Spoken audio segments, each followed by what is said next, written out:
Good afternoon. Taking a quick break here just to ask the question. I don't know how many of you saw my post this morning. Did you see the post this morning?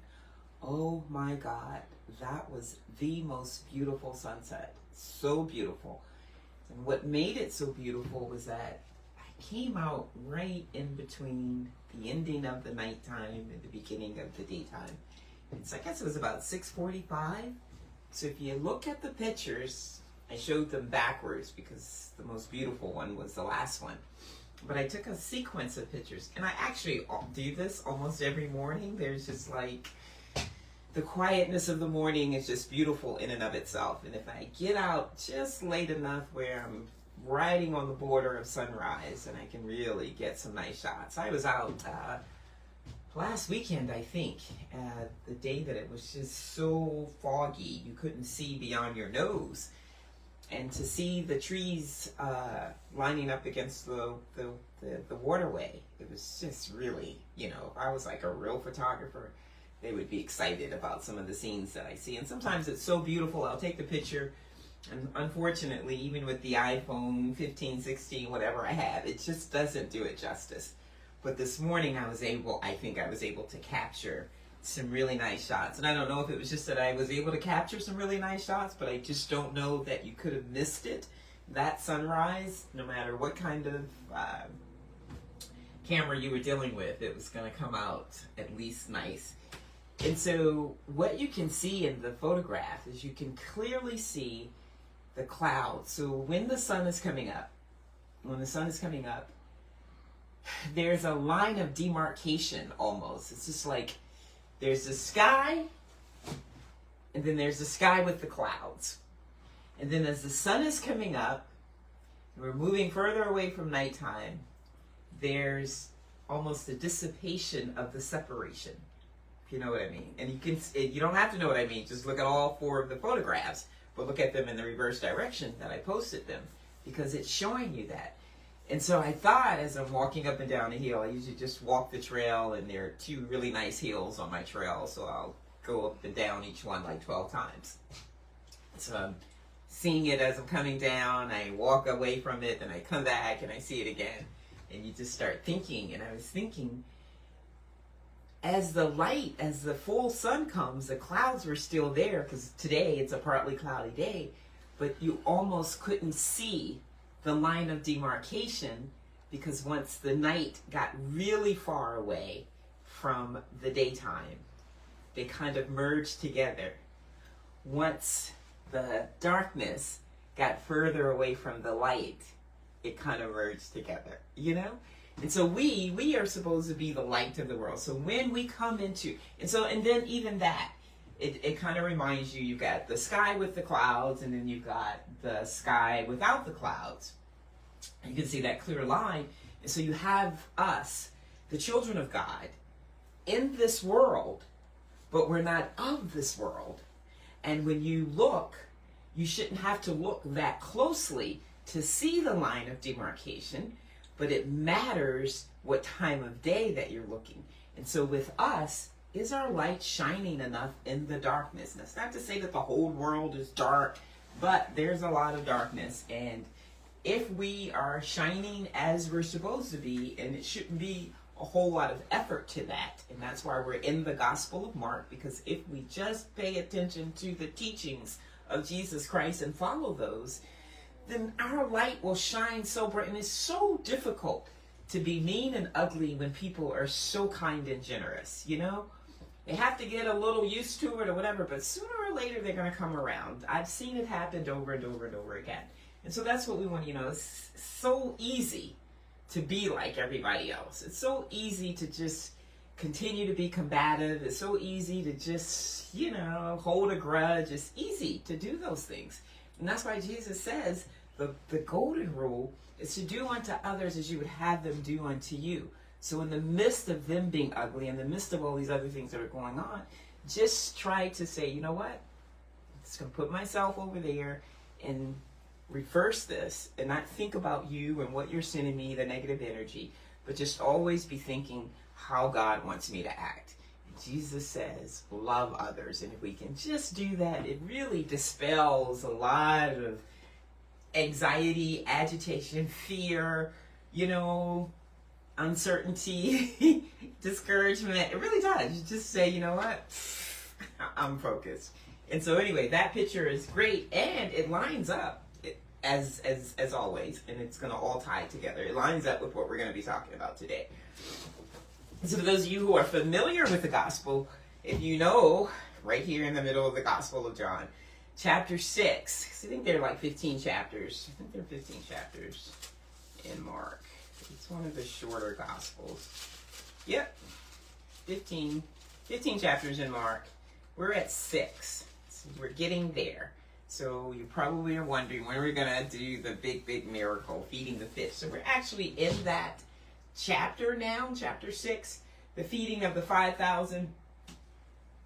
But I'm going to separate it just before these 4 verses are leading in. The 5th verse starts, the 5th verse of this chapter, or where I am, starts to talk about that. But we're not going to do that. So we're in Mark 6:30, but we're just going to go 30 to 34. This whole section basically is focused on verses 30 to 39. But the feeding of the 5,000 obviously is a big thing. So we're going to leave that by itself. And I think often people miss this because we've read the Bible a million times. We've heard all the stories a million times. When we're not walking in Scripture ourselves, we tend to miss some things that have everything there obviously is relevant. And so that's how we have to start looking at it. Like everything is relevant. Let's not just jump to the feeding of the 5,000. There are 4 verses that lead into that. And these are coming off of the verses from our exciting time last week. Remember, John the Baptist was beheaded. And so how did that just get in there? They just want to make the clear line of demarcation that the work of Jesus never stops. As soon as John was put into prison, that is when Jesus actually started his ministry. And so now it's kind of like, let's pay tribute to John. And so I went through that last week, that, John was a communicator. John was a wilderness man. And so even though it looked like things didn't turn out right, God took him out of his misery, being in a prison. God made sure that what John had started was continuing through his son Jesus. And so all of that's good because John knew what the will of God was for his life. And he was perfectly fine with that, accepted that. He did his will. And guess what? When we do the tasks that God has created us for, my mother was made to be a mother. She was just created to be a mother. She was the absolute best mother that you could have. And I remember when I was telling her, we're going to have to put you back on to the ventilator. She just adamantly is like, you know what? I don't want to do that. And either God's going to keep me or not. And she was gone in 7 days.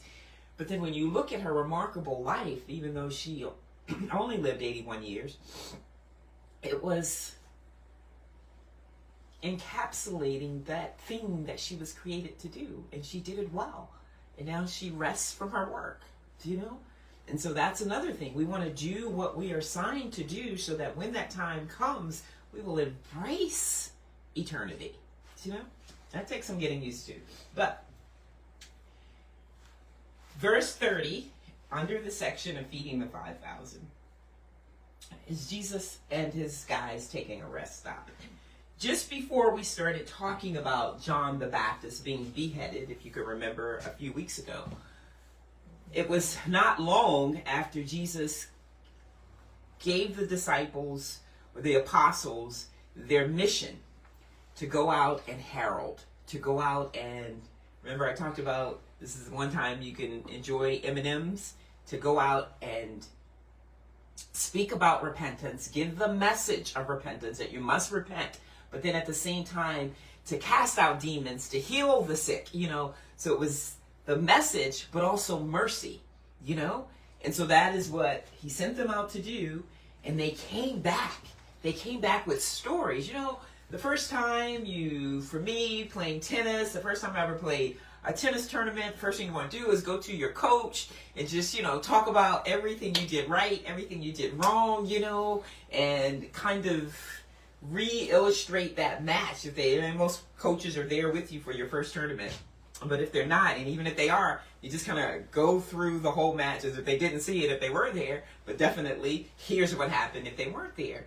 And you're going through it, and when you're going through it, though it's something that happened in the past, you're replaying those points, and you want the feedback. You want, okay, and especially if they were there, you'd be like, yeah, I remember you had her down that douche or whatever, you should have just, So the disciples come back. Imagine who the disciples are. Remember who the apostles, the elected 12 were. That is, not the disciples, because lots of people were following him and considered to be disciples, but the apostles, the specific 12 that he sent out. And remember when he sent them out, what he told them to do.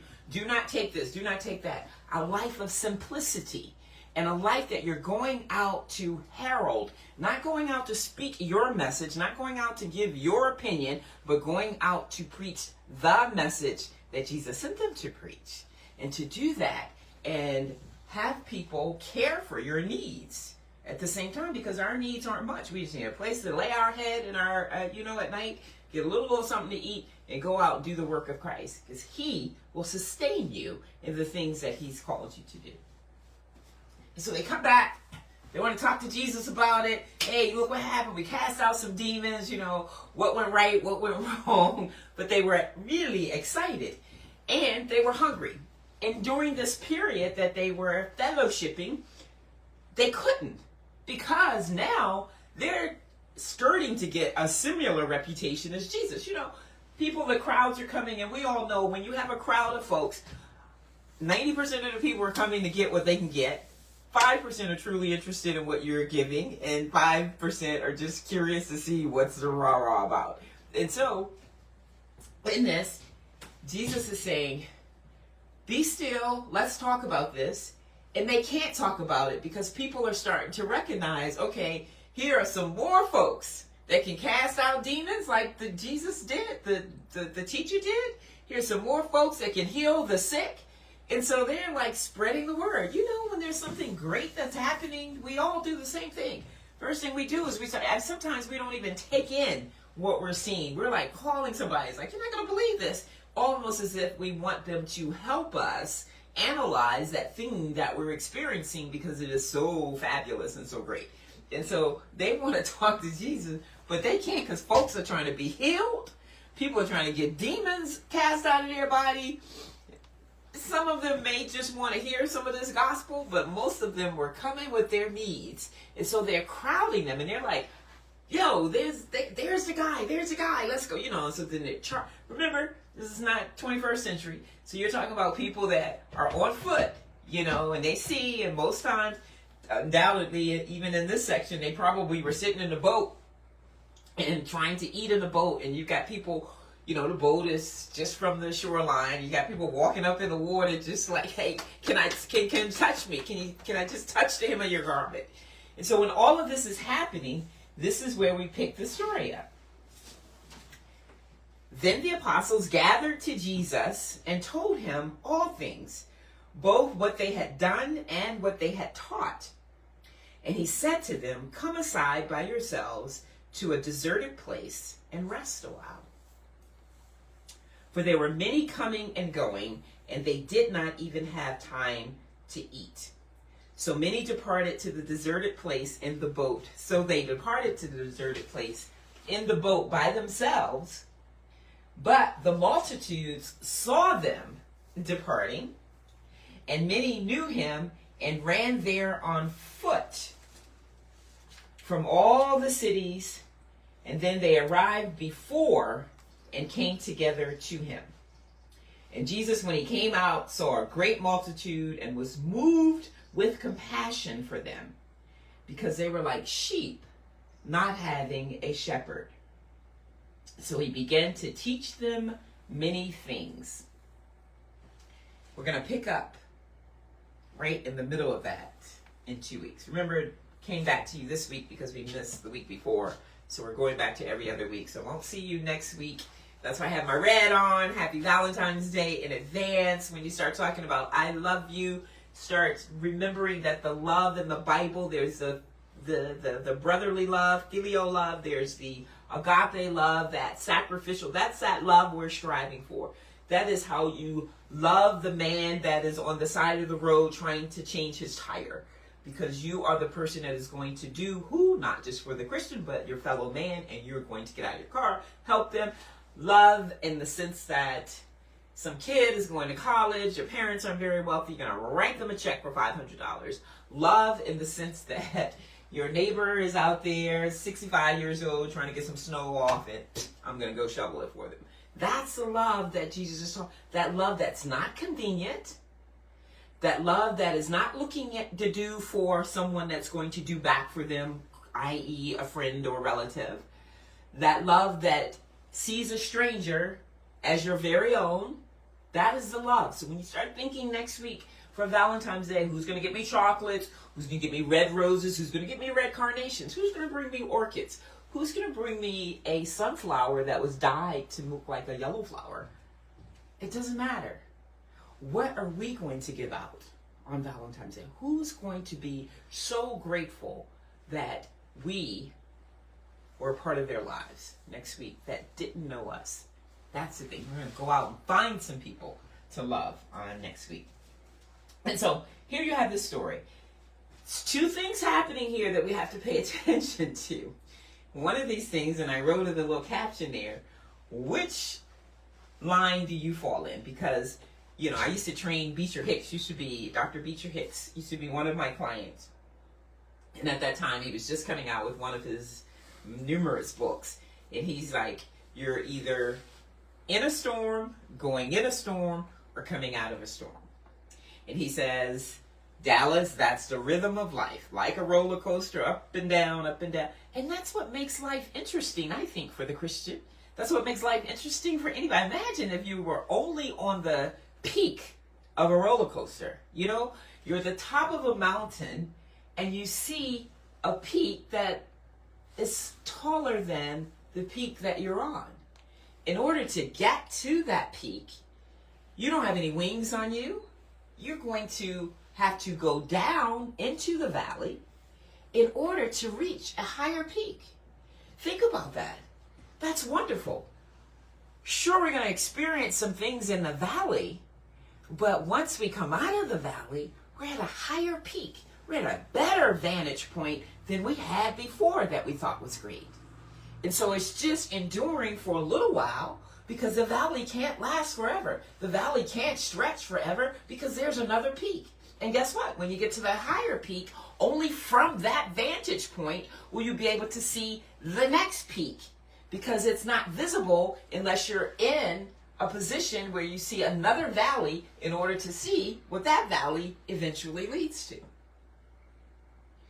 And so that rhythm of living, that up and down, in and out, is the same thing that when we're going to do for that neighbor, we're going to do for that stranger, it has to come from the power of God.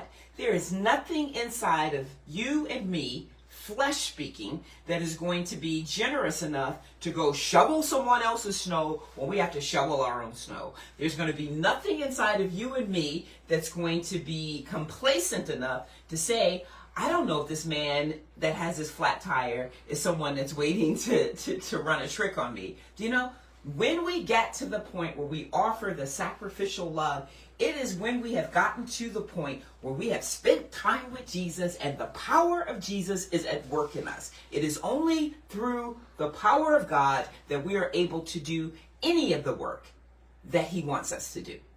And how do we get that power? How do we develop that? It's the same thing as the amount of time that I spend with my tennis coach in order to get to the point where I feel the ball. I know how to brush off the ball. It's from listening to him over and over and over again. And so with Jesus, he's going to spend time with us to give us that innate power to be able to not think how this is going to benefit me, to not think that there's no reciprocation here, to just go out and do the work of a loving person for the benefit of someone that we may not even know.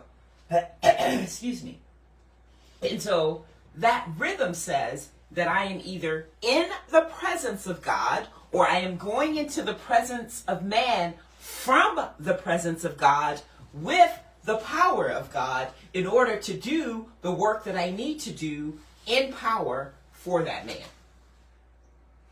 So what am I talking about? I'm talking about sometimes we're just always trying to do.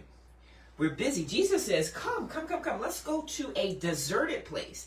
There are times most people will have devotion every day. What does devotion look like? Too many times, I'm not throwing any darts at anybody, but too many times I've called people and they've answered the phone and they've said, I'm in my devotions. Okay, so what exactly are you devoted to? That I, who am not important at all, can interrupt your devotions. Because if I were truly in devotions, if I were devoted to God and my time in devotions with Him, guess what? That's where the phone is not invited. It's not enough to say that you turn your phone off, but you got your phone on vibration and it's on your hip or it's on the metal table that's gling, gling, gling. It's a distraction. Do you know? It says, let's go and be together, apostles and Jesus, to a deserted place. He's giving us the template right here. It's not just me. You know, when I'm out in the morning, I keep my phone just because I walk before the sun comes up, you know. But it's not a distraction to me because it's usually not on. Unless I just want to take some pictures. But it's on mute, you know. And so you just have to have that time where you can hear. Because a lot of times, depending on where you are, a lot of times you just, it's that urge, that thing. I don't know what it is.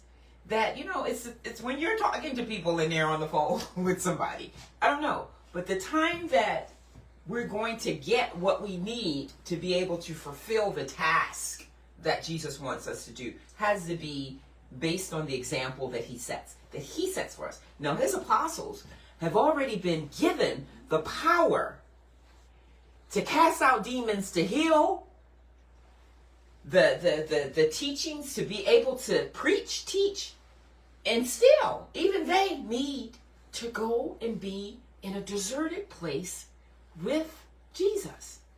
That's our example. As we move into 2024, instead of having conversations or debates with people or just so much of our opinion, I was here listening to Alistair Begg, one of my favorite preachers, who's getting, you know, he and Charles Stanley were my two fundamentalists. They are, and if you know them and you followed them, you know that they were strong preachers when they were young. I mean, they were just, As they got older, a little more gentle with the sheep, but at the same time, not critical, but just hitting the point like it's right there. No ifs, ands, or buts. No conversation about, there's no need to have a conversation where we're expressing all of our opinions when it's based on something that we ought to be doing, and the only thing that we need is the Word of God. He's teaching a series right now about just the importance of just the Word of God.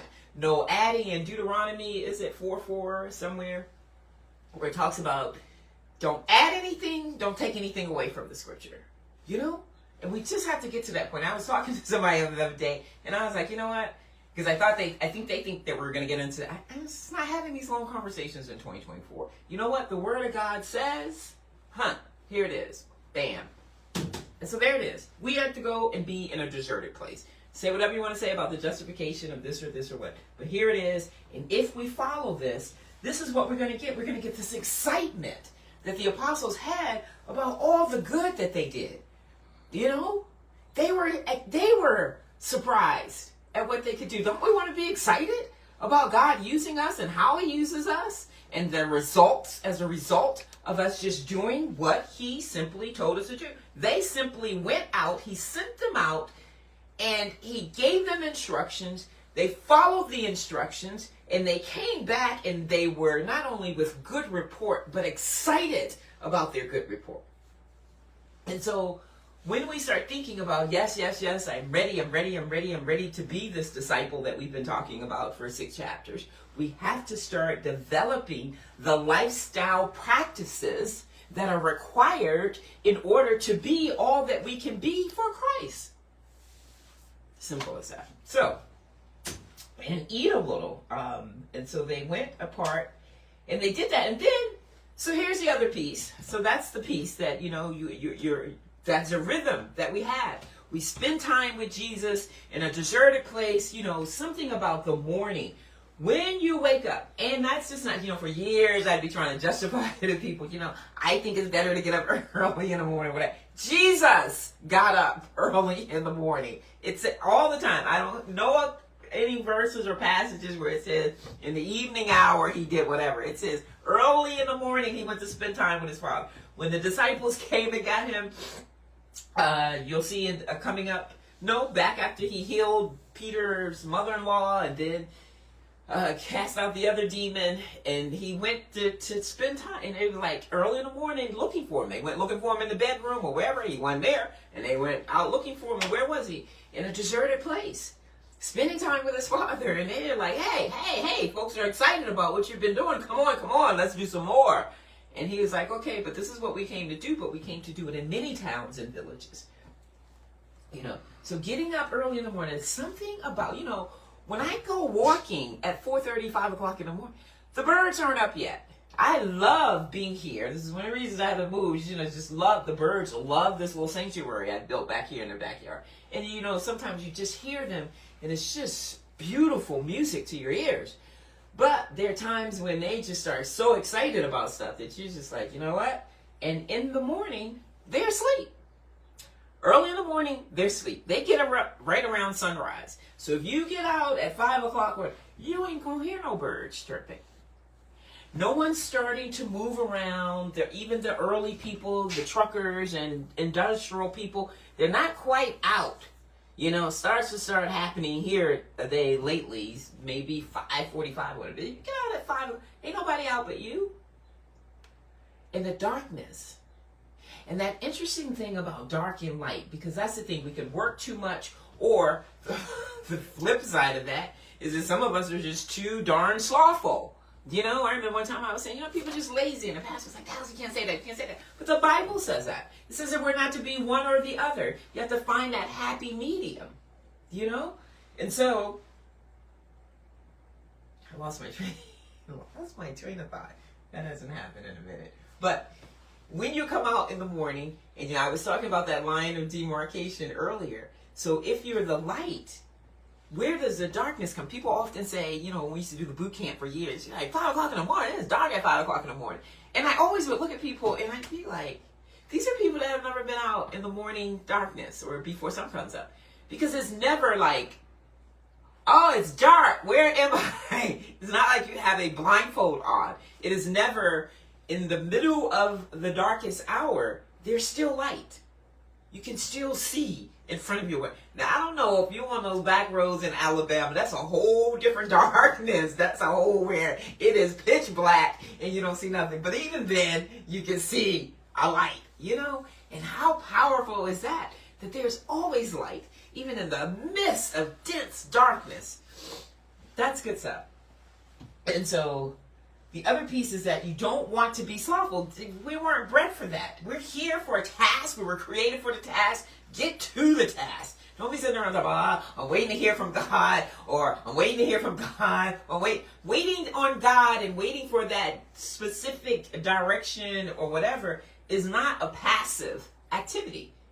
Because in the middle of waiting specifically for your task or challenge that you may just not be in a position to hear because you're out with the rumblings of the birds and the noise and the cars, etc., etc.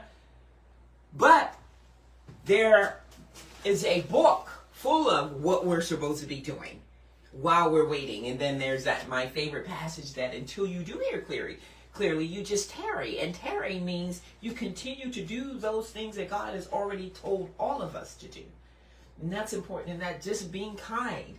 Make it a habit of just doing that on a daily basis. So that's the one piece. It's that motion of going from in the presence of God to hear clearly, to get the strength and the power, to go out and give that strength, power, direction to man, and then to come and be filled back up again. You know, we're like vessels and we're being used. And so once it's all gone, it needs to be refilled. And so that's the cycle that we have. It's not like, oh, I was fasting with the church at the beginning of the year. I spent a lot of time in quietness and in prayer with God. And so for the next 11 months of the year, excuse me, have we not met with Jesus again? No. So we have to do that. And so let's skip to this piece, and then we're going to get to some fabulous Super Bowl kind of stuff if you want to stay healthy during the Super Bowl party. That's why you see all this stuff here. But it's real quick and easy. That's not an issue. We're going to be out of here shortly. And so, but the other piece of this is that they recognized, here are the men that do good. Here are the men that we can benefit from. Here are the men that we can use. Here are the men that are freely giving. And this is going to be you and I. As we begin to love others sacrificially, we're going to find that what I find and say all the time, that I think the biggest sin is the sin of ingratitude. Because we serve such a gracious God, because in his graciousness, he saved us even before we knew him. You know?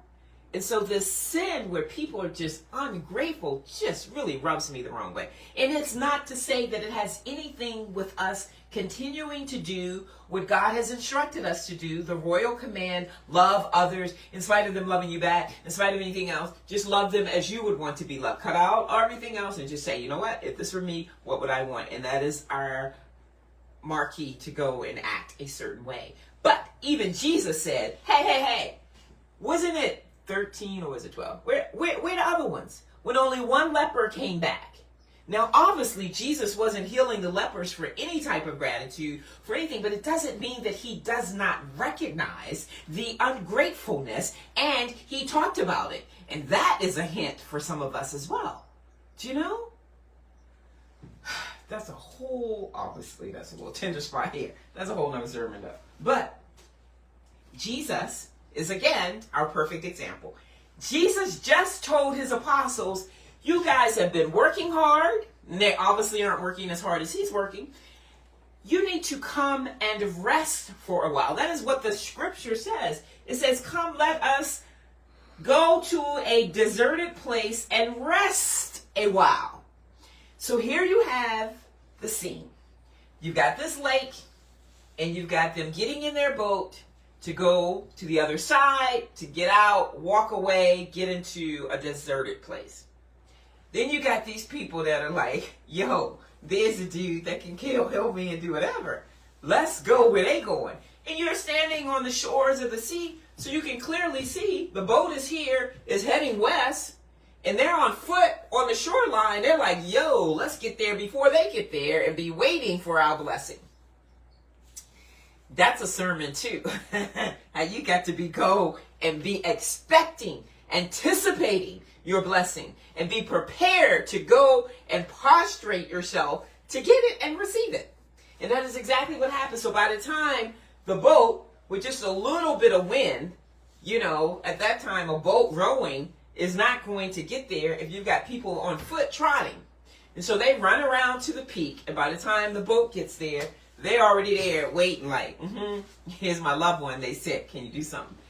And so most people, you and I, with the type of flesh that we live in, would have been like, you know what? You've been there, done it. Everybody here can relate to what I'm about to say. Here they come. God dang, I just want to get away. I need to get away. We need to go on a vacation. And this is what we do. We go on vacations, we get away, we're not coming, we're not showing up, because we want our time. And though Jesus has already said, let's go to a deserted place, Jesus is emphasizing the importance of being with him and spending alone time with him. But notice, this isn't early in the morning. This isn't early in the morning. What are the chances of you looking for me? What are the chances of my cell phone even going off at 5 o'clock in the morning? Here lately with this family of mine, there's a high chance. Oh my Jesus, God, that's a whole nother story too. But the fact of the matter is, is that he knew the apostles need a rest. The apostles need a rest. The apostles need a rest. That is why he instructed them to come to a deserted place. But guess what? He looked out over the people and with compassion said they're like sheep without a shepherd. And that compassion is what he wants us to have, that in spite of the fact that we were intending to rest for a while, the rest is coming. But right now, here's something that's more important, our fellow man in need. And it says he had compassion on them, and he didn't say, stay here for a minute. We go on a little further and rest for a while. We'll be back tomorrow. Y'all pack your bags, stay here, be still. We'll be back in 4 hours. No. He looked at them and says, wow, these folks done run over here to meet me because they are confused, because they are in need, because they are searching. The people you and I know that don't know Christ are as bad as the people that Jesus had on compassion that day. They're people that have no guidance. Without a shepherd, he's saying, he specifically called them a sheep. Why? Because you and I are sheep. And sheep, though we love to say that we're the sheep of God or whatever, sheep aren't very intelligent animals. They aren't intelligent at all. And so he looked at them and says, they don't have a shepherd. They need a shepherd. Why does a sheep need a shepherd? Because a sheep has nothing and will have nothing and will be nothing without a shepherd. With a shepherd, Psalm 23 says what? The Lord is my shepherd. I shall not want. If the Lord is my shepherd, I shall not want. I will have no needs. Why? Because I have a shepherd. He maketh me to lie down in green pastures. Why? Because I'm not smart enough to know where's the best place for me. Where's going to be the place that's going to be more beneficial to me? Where am I going to thrive? Where am I going to have everything that I need? In the green pastures. He maketh me to lie down in the green pastures. He leads me beside the still waters. I don't have enough sense to be led by the still waters. He leads me in the path of righteousness. He restores my soul. All of this stuff is what a shepherd does. And Jesus is saying, these people are like sheep without a shepherd. And without being in a pasture, without knowing that you're supposed to be in these green pastures, you will always be searching. You will be thinking, you know what? As soon as I make $1 million, this and this and this. As soon as I retire, this and this and this. As soon as I have some grandkids, as soon as I get my children out of my house. And yet, all of these little tick marks happen, and we still feel a void. We still feel empty. We still wonder and search and just are lost. Because we don't have a shepherd, and we're sheep. Without a shepherd, you will be eaten alive because you will not be able to defend yourself. The sheep is at the bottom of the totem pole when it comes to the other beast. And without any defense mechanism, which they do not have, you will be eaten alive. And for you and I, who has the shepherd, who has the rod and the staff that protects us from everything, every enemy, can't have that without a shepherd. But then there's just no way of knowing your path, where you're going. It's just getting up every day. I was having a conversation with someone and we were saying, imagine not knowing God and having to deal with the world, not just today, but definitely more so today than any other time. Where's your hope? Where's your encouragement when you look at the foolishness that's taking place? And that is what happens. So this is the other thing, is like, to have enough compassion to put your needs, a need to go to a deserted place and rest a while, beneath someone else's needs. That is what Jesus is instructing us to do. Because your friends will tell you that you have to take care of yourself. You ain't going to be no good to nobody else. They love to say that. And yes, Jesus too is exhorting us to get some rest. But how are we going to get that rest? When we're devoting private time with him, undistracted, uninterrupted time with him, so that he can fill us, so that we do have that power to continue to work in the fields, labor the way that he wants us to labor. So all of these things go together. The next week, We'll come back and talk about this beautiful story of here we are. And so he had compassion on, and he began to teach them many things. These are folks that have traveled around the peak to get there before him. So they had already spent some time with him. And so when we get to the next part of the continuation of this section of chapter 6, we're going to be talking about the miracle of feeding the 5,000. You know, he looked at them and says, oh, these people are going to faint if they turn around and go home because they've been with me, listening and learning. And so we must feed them.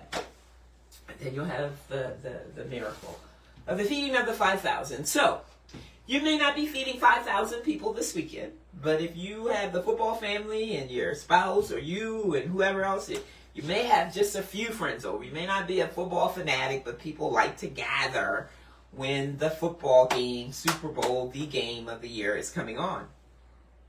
And so I had some stuff that I didn't get a chance to make the other day. So the thing about raw food preparation, and we do raw because raw, everything on here is anti-inflammatory, you know, all the things that you need for cancer prevention, to decrease your chances of having cancer, decrease your chances of high blood pressure. It's all in the raw food. And so everything on this tray has medicinal properties out the gazoo. So how can we just let these things be a regular part of our diet, our kitchen, you know, staples, and be able to just throw things together, you know? And so one of the ways that you have to do that is that you have to prepare. And so being prepared is not that difficult. It's just when you want to use staple things, like if you want something a little meaty or a little bit, have a little more substance to it outside of the salad, then you have to have nuts and seeds, or what I use, and you have to have them soaked. And so I soaked them on Sunday with the intention of making some walnut pate on Sunday afternoon. But then I got to fooling around with my father and never got around to it. And then I said, I'll do it tomorrow. Because once you have them soaked, that's it. Then I made salad for the entire week. So while I was already chopping up celery and peppers and red onions to put into my salad, I said, oh, well, let me just put a few of these on the side so that when I make my walnut pate, I don't have to do any chopping that day.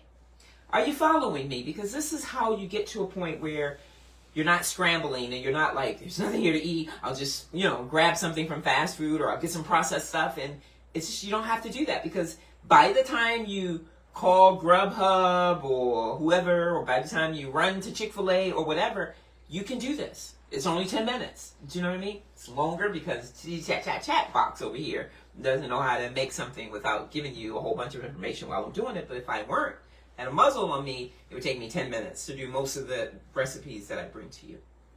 The prep time isn't even really prep time, because it's really in correlation with something else. You know, when I soaked the walnuts, I was actually cleaning out something, and I had like this much walnuts left. So I was like, I need another 5-pound bag of walnuts. So let me just put those in water. And you can always just put these on top of your salad. I can throw them into my raw cereal in the morning when I just put chopped up apples and bananas and blueberries and raspberries in a bowl. And then I throw a handful of fresh coconut in there, and then some chia seeds and some grounded flax seeds and a little lecithin. Then I put nuts on the top. And so you want to always have soaked nuts, because when you eat nuts that are dry and they have not been soaked, they will kill your colon. Okay? They're good for you. The walnut here is the same shape as the lung and the brain. It's excellent for the lung and the brain. That's one way that you can remember that. And then the other piece is that I'm trying to get to the point, back to the point, you should drink like 36 ounces of carrot juice at least 4 times a week. And so, since we don't do juices for you guys anymore, it's, you know, it makes me have to be in the kitchen a couple of hours a week, you know, just doing it regularly. It's a 5-pound bag of carrots. I did 10 pounds last night, and I think I ended up having maybe 72 ounces of carrot juice. So, you know, take 16 ounces with me when I go to the tennis court, you know, drink 16 ounces when I'm in the gym. You know, that goes pretty quick in a day. So you want to do that. The more you do that, the better the body. So, but you do that, the great thing is that you always have fresh carrot pulp, fresh organic carrot pulp. So it's already done. Imagine you want to make some quick carrot tuna and you got to pull out the juicer, especially my juicer. I use a really heavy, that's why I have this thing so I can store the heavy stuff. Because if you have cabinets and it's hard because the better ones, I hate this little new Cuisinart, the little plastic cheap thing. Every time you just open up the thing, bam, the little bam, bam. And it's just a nightmare. It's going to break up and I'm going to have to send it back again. But you take your old glass blenders and then the heavy Burrell juicer that I had. They're just better pieces of equipment. I diverse. So anyway, you have fresh carrot tuna, so it's easier just to plop this in something. And so take that other hint as well. When you're doing your salad, you know, you always have red onions, red peppers, chopped parsley, chopped cilantro, you know, the celery, because you know how we make the great salad. We got the beets and the carrots and, you know, those must-have 8 ingredients. So you can always use that even with the shredded beets. The other day, I don't even know, I forgot that I had it because it wasn't something that I was intentionally doing. But I had my shredded beets from the from the salad that I do. I usually shred carrots and beets. I like them to be that thick in texture. And so I had a little bit more than I wanted to mix with the rest of the salad. So I simply took the extra shredded beets, and this has a little tamari, like a teaspoon or so of tamari, a tablespoon or so of maple syrup, and some fresh shredded ginger. And it tastes so good. Whenever you're in South Africa, you cannot come into somebody's house and not have to eat like a half a cup of beets. But it has raw sugar in it, actually, which is a little better. But it has, you know, it's the amount of raw sugar that they put in here is just enough to kill you. But it's a really nice, you know, it's just, and I'm not really sure why it's served, because you could be coming to somebody just to pick up somebody or to meet, and it just, you know, you've got to eat this thing.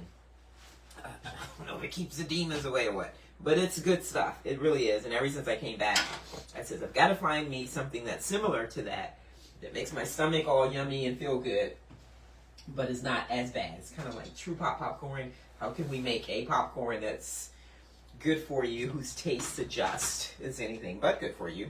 We use nutritional yeast to make it taste like it has cheese on it and sunflower oil to give it that buttery taste. So here's what we're going to do. Everything is done, even though the walnuts have been soaked. They have not been grinded. So it's the only thing we really have to do. And so since I said, and so we're going to do two things. We're going to do that first. And we may not do the other one. I just may tell you what to do. But if you're having a Super Bowl party, so what's the deal with Super Bowl party, what do you call it? Eateries, not eateries. What do you call the menu? Fair, food fair, I don't know. It's usually your dips, it's pizza, I guess it's buffalo wings, chicken wings, any of that kind of stuff. Are buffalo wings chicken wings? Is that one in the same? I don't know. But anyway, it's something something greasy and not good for you. And then when you're just, you know, your guys are not doing what they're supposed to be doing, you start getting anxious. When the score is tight, you start chewing faster and chewing more, and you just, you know, it's diabolical how much food people will consume. And not just, you know, the Super Bowl is one thing, but just when you're watching TV, if people would just get to a point where they would make the commitment not to eat and watch TV, they'd be doing some good stuff. So, how many times do I have to make this? Who came out? She's going to be so mad at me if I forget her name. Was it Cynthia Howe? I'm sorry. Inbox me. And he's going to nod and tell me who it was. So it was someone that graduated with me, but not the same year. Came out to the studio to get some True Pop popcorn for $20 a box. And she came to get some for her. She got like 4 or 5 cases. 3 or 4 cases, I don't know. Enough for the people in her Sunday school ministry. And I thought, how cool is that? You know, but I know she listens. to our little segment here on a regular basis. And I don't know why I just mentioned her. What it was about her. Oh, yeah. I was telling her that she had inboxed me and says, yeah, if you give us the ingredients ahead of time, then you guys can follow along. So we're going to grind.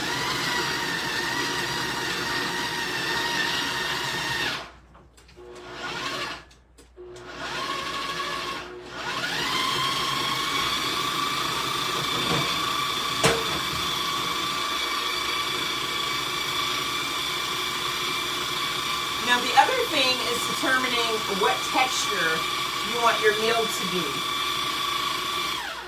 You can like grind this to the point where it's just, or you can grind it where it still has a considerable amount of texture to it.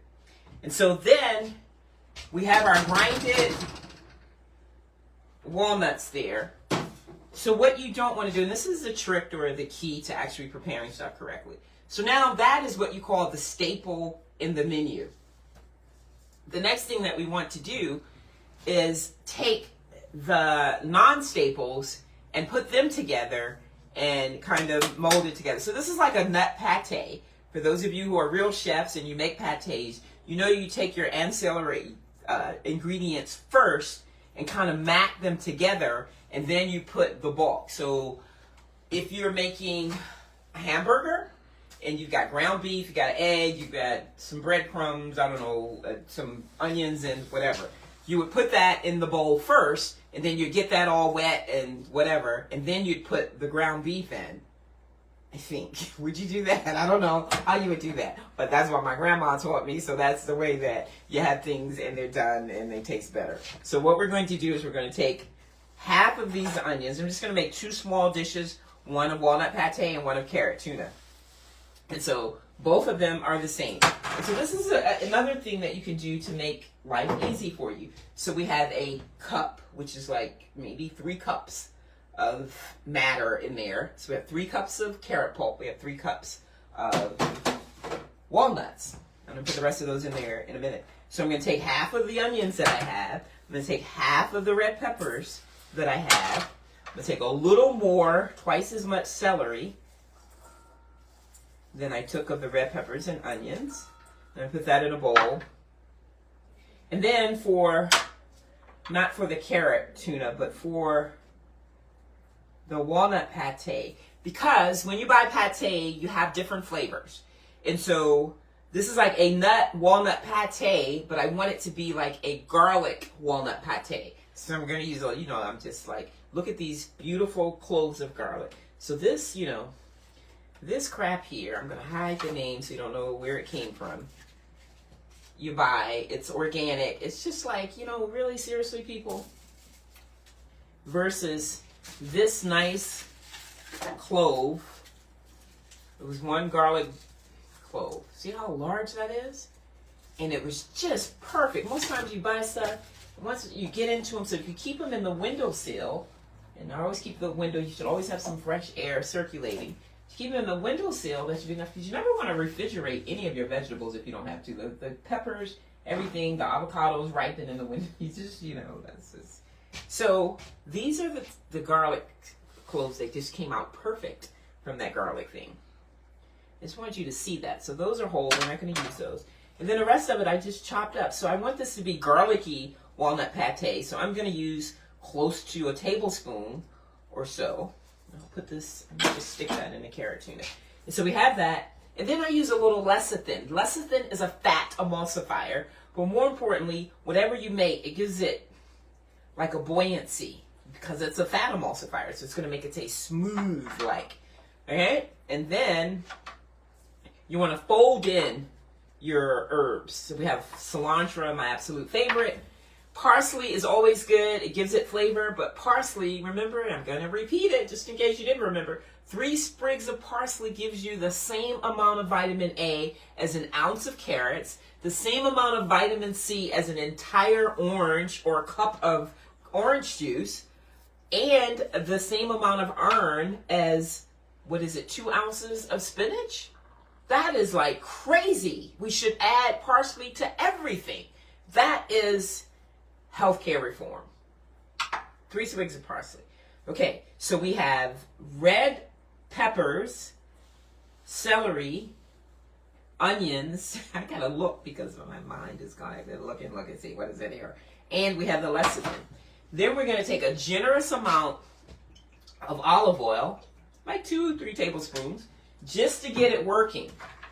So we're going to start folding that together to get it soft, fluffy, slushy, and then we're going to just dump our walnuts in.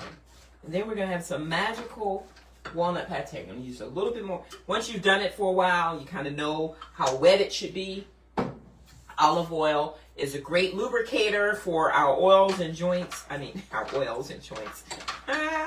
Oils and joints. It's a great lubricator. It acts as a great oil, which acts as a lubricator for our bones and joints. Okay, so now we throw, see, that thing was getting ready to go crack. See how many times it's already cracked? It's just, can't even find stuff. That's why you should go to the thrift market, thrift stores, where folks are getting rid of their old stuff when folks die. And it's the best thing, because they don't make the good stuff anymore. So now we dump our walnut pate in. Not our walnut pate, but our soaked, grinded walnuts. And that's a lot. See, just a couple of cups will feed. You can have a big, giant dish of walnut pate sitting there for your little Super Bowl friends. And then you just kind of mix all of this up. You can use the spatula, or I can just take my hand, since I have these gloves on. And so what you want to do is continue to work with it, which is going to require a lot more oil. Then we're going to add a tad bit, this is pink sea salt, just a little bit, not more than a tablespoon, and just work that together. Probably should have used a larger bowl.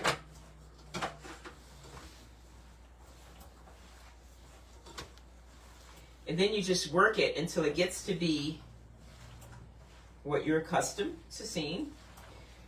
And if you want it to be more like a paste, because I mentioned that, okay, you go to Super Bowl parties, you have the wings and things, you have pizza, you have chips and dip, chips and dip, chips and dip, chips and dip. What we eating, chips and dip, whatever kind of chip, even ketchup and chips or whatever. It's just something to slap something on, whether you stick your burger, not your burger, but your chicken wing. I guess people do sliders now, too, at parties. Before you wouldn't do a big old burger, I don't think. But the little sliders are kind of like finger food. I don't think people even do finger food anymore. I think people just all out have a feast for the party. And Lord forbid if your team, like we all thought we was going to be around the TV with Baltimore Ravens, right up the beltway, daggone it. Can you believe that? They got some stuff to think about the whole winter season. So what I'm going to do, be right back. Need a larger bowl. We're gonna need a larger bowl for it's easier to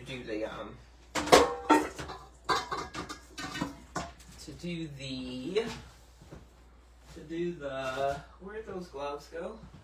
To do the carrot. Are you guys getting bored yet? Sometimes I'd be like, but you know what? Sometimes I listen to these videos just to see, if I said everything I needed to say, or if it's something that I'm doing that's annoying to people or not. And I watched the whole thing, and I've done the video, and I know the information. And I'm like, that was really interesting. And sometimes I'm just like, I know they probably like, okay, I'm going to another channel right quick. I'm going to come back because that lady is still talking, still mashing that stuff. But that's not the case because I never switched the channel. So here we have it. Now, that's our walnut pate. Isn't that beautiful? So easy to put onto, even if you're not completely there and you get some multi-grain, really healthy crackers, or you get some nice baked tortilla chips or just something, you know, we're getting there. So we're halfway there. We've got at least, you know, something that's good for us. And you start looking at calories and you start looking at the minerals and vitamins. This is just so on point. It's not, you can eat the whole bowl and all it's going to do is make you work out harder when you get to the gym. You can also take the pita bread. So whole wheat pita bread is one of my favorites. You know, when I'm not, you know, completely raw, I will stuff it with this. You can take a nori sheet. For those of you who love, you know, sushi, you can take some nori sheets and just put this down and stuff it, wrap it with the nori sheet, and you've got yourself an authentic raw egg roll. You can also take some carrots and slice them and some cucumbers and then line them onto the nori sheet and then put some of this on. So that's our walnut pate. And what you don't want to forget is to put the herbs in. You don't want to put those in first. You want to put those in last. And you just put good, generous amounts, usually like up to a cup of fresh herbs. Parsley and cilantro is what I'm using. You can go with some of the others, basil, whatever you want to use. It's up to you. And fold those in. I mean, they'll get the oil and the rest of the stuff on it, but it's better to just put them in at the end. It makes for a nicer looking, fresher looking dish. You know? And so you have it there. You can never have too much green stuff. Okay? So that by itself, what I just explained to you about the nutrients that you'll find in just 3 sprigs of parsley, I mean, that just is going to make you feel so good when you eat it, you know? So now, just quick, because we already have things set up, and then I'm going to be out of your kitchen viewpoint, wherever you are. So we're going to take those same ingredients. How cool is this? That you can just do multiple dishes. And then, if I really had time or I wanted to share. So hearts of palm. So when you're trying to do raw crab cakes or the whole vegan version of a crab cake, or just, you know, put some barbecue sauce on this and make it taste like lobster because it's the texture of fish. You know, you just put some sea seasoning. You know, you can go to the store and they'll say fish seasoning. And just do that and you will never know the difference. So what we're going to do though, is we're just going to take my other very favorite dish, love me some carrot tuna, and put those other half of the same ingredients in, a little bit of the lecithin, especially in the carrot tuna more so than in the walnut pate, just to give it that nice kind of filling when you're eating it. In terms of texture, put quite a fit. I always use just a little bit more celery because it's so good in terms of giving the body that sodium that we need to keep that inflammation down, keep the left side of that body working well, but more importantly, to keep the extracellular fluid, the fluid outside of your cells, balanced and maintained. And so the same thing that we did before, instead of using the olive oil, we're going to use vegetaise. Vegetaise is basically grape seeds that have been macerated down to an oil. It has the texture and the appearance of what? Mayonnaise. But it's grapeseed. And so it's so much better for you. So we're going to put some of that in there. Then if you were making your own tuna fish, what else would you put in there? You put the red onions, you put the peppers, all the stuff that I've already put in there, the celery, and then you'd add some relish. So this is completely organic, sweet relish, just with a tad bit of sea salt as a preservative instead of all the rest of that citric acid and everything else you'll find in ordinary.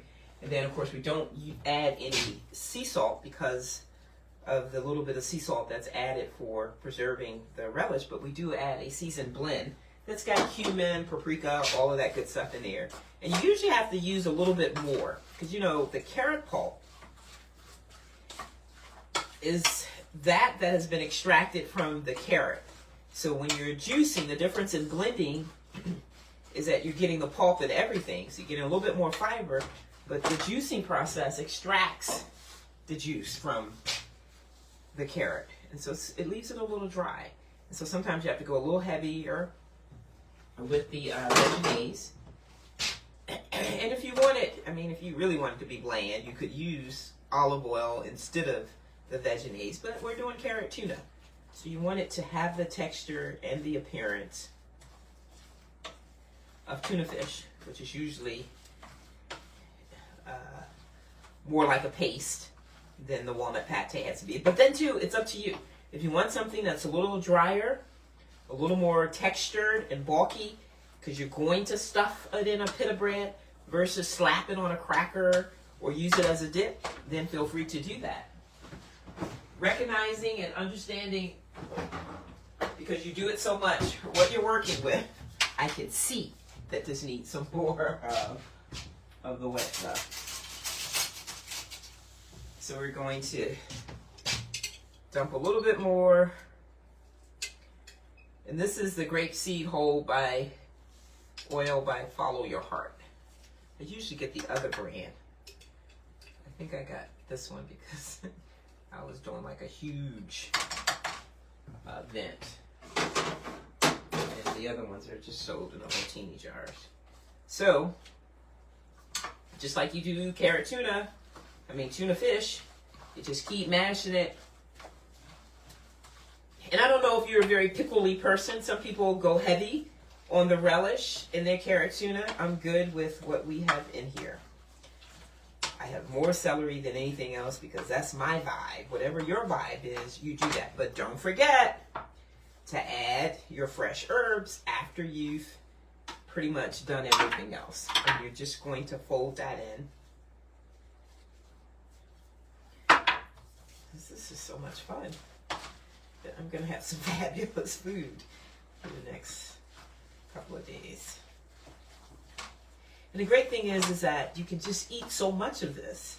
I mean, we don't just want to be a pig, but it's just when food is so good for you. I mean, the calories are... What kind of calories are you dealing with?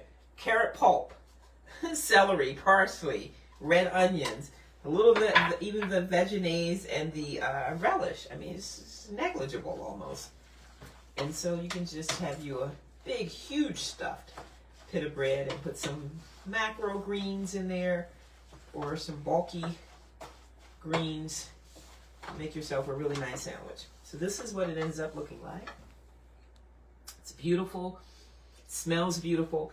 And so when you're doing stuff like that too, you know, appearance is everything. So you can slap these on some platters and do some fancy stuff with some additional fresh parsley and whatever. But just the color and the vibrancy is enough for people to come in and be like, what is that? And then you would have to be here because you're not here. So the fresh flavors of the garlic and the peppers and all of that stuff just hits you very well. Then you go to your outdoor refrigerator and windowsill. You slice you some avocado, stuff that into the pita bread. Makes for a fabulous dish. Or you can take a pepper, just like this, slice the pepper in half, take the insides out or not, and then stuff it with the pate or the carrot tuna just as a centerpiece. And then, of course, you can eat the whole thing later if you like. But that's my deal for today. I know I've taken up way too much of your time, but I hope that this has been helpful. But at the end of the day, we must realize that we have to go to that deserted place and spend time with Jesus so that we can leave that place and go out to the men of the world, minister to them, serve them, but whatever we do for them, we're doing it in the power of the Savior that we've just spent quiet time with. And we go and do that, and then we go back and do that, and then we go back and do that again, and it's the cycle of life for the Christian. So, happy Valentine's Day, happy Super Bowl weekend, happy, happy, happy day. Thank you for joining me. See you guys next time.